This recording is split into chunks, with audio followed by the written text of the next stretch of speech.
As an author and licensed cultural practitioner, I am enthusiastic about visual literacy since it equips global citizens the skills to read, analyze, and evoke meaning from visual text through the means of visual grammar. In this environment, it appears that this explanation intertwined with the fact that at the two most extreme ends of the color spectrum are black and white. White often represents innocence, purity, and new beginnings. Black, on the other hand, can be seen as conservative or intimidating, but it is also often associated with sophistication, luxury, confidence, and strength, whereas color indicates we will stay. Consequently, in the context of theorizing and reasoning with interest, I have witnessed that the power of black and white and color is a footprint in culture. Historically, there are various visual media which has typically begun with black and white, and as technology improved, altered to color. However, there are exceptions to this rule, including black and white, fine art photography, as well as many motion pictures and art films. This historical fact contrasts against whether the power of black and white and color is a footprint in culture or not, could very well border on a form of time travel which initializes evaluation, function, and nature.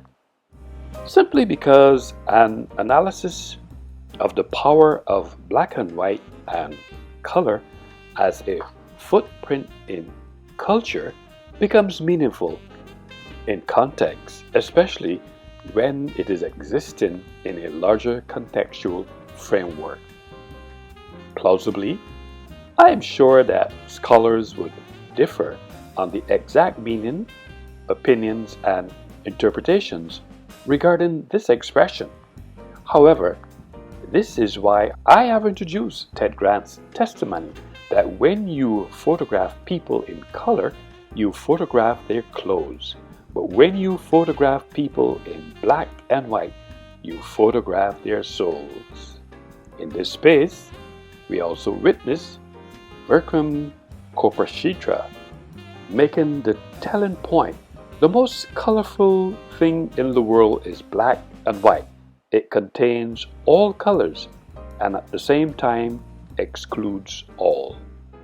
Further, what is also very interesting about this story, especially since it is framed in this cultural space, this statement or expression is predicated on the theory every action there is always an equal reaction. For example, shortly after photography's monochromatic inception in the early 1800s, enthusiasts began experimenting with color photography. Color can cultivate thoughtful philosophical issues, especially the nature of both natural reality and of the mind that activates power.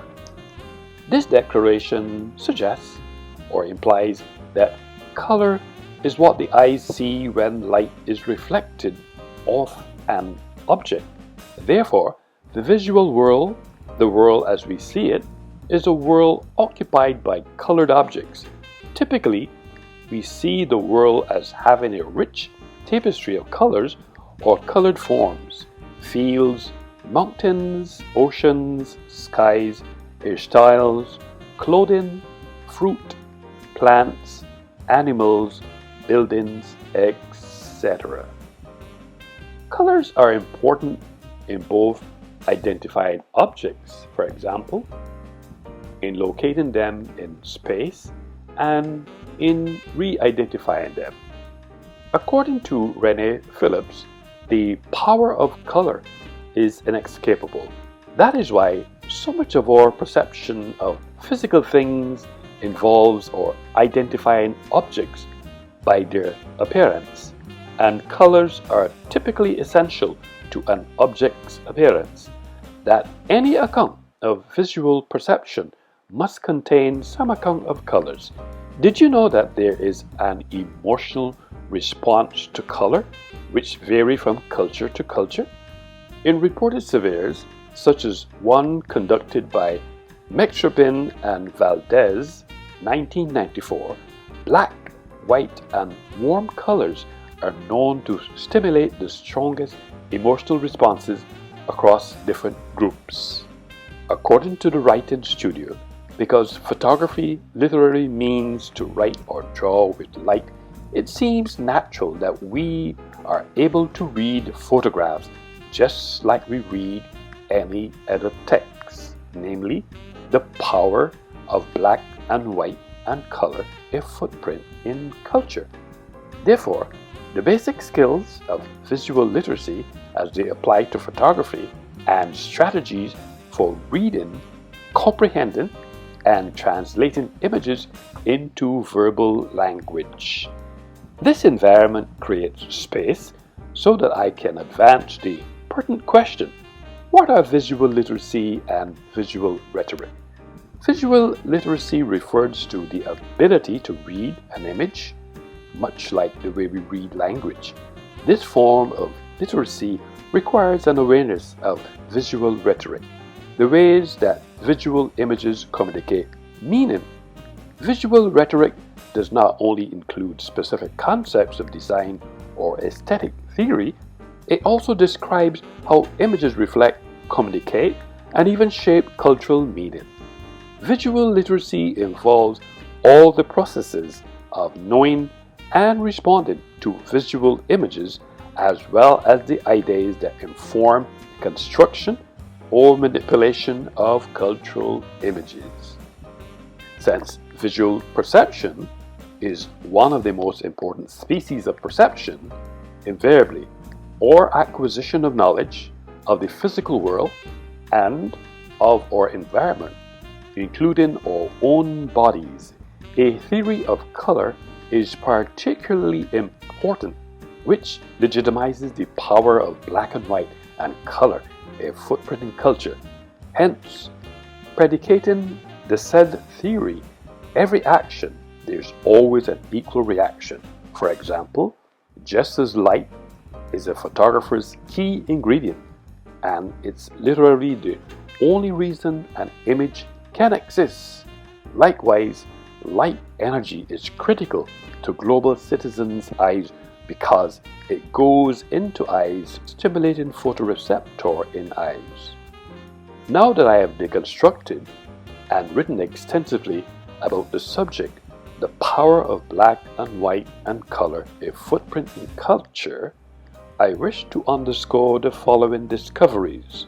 Overall, the claim that the power of black and white and color is a footprint in culture is not a pretext to discourse photography, has to do with understanding of the creative and rhetorical choices made with coloring, shaping, and object placement.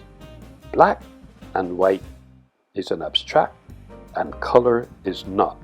Therefore, in pursuance of research conducted with the aid of my lens as a media arts specialist, a student of film, I underpin Sassy Caption's assertion: don't take a photograph, make it.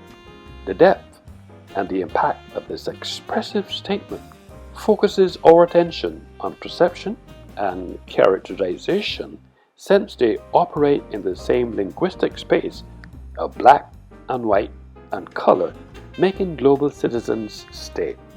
However, much can be implied as well as suggests that the statement, which is the title of my text, the power of black and white and color is a footprint in culture, is not antithesis to culture, but demands certainty.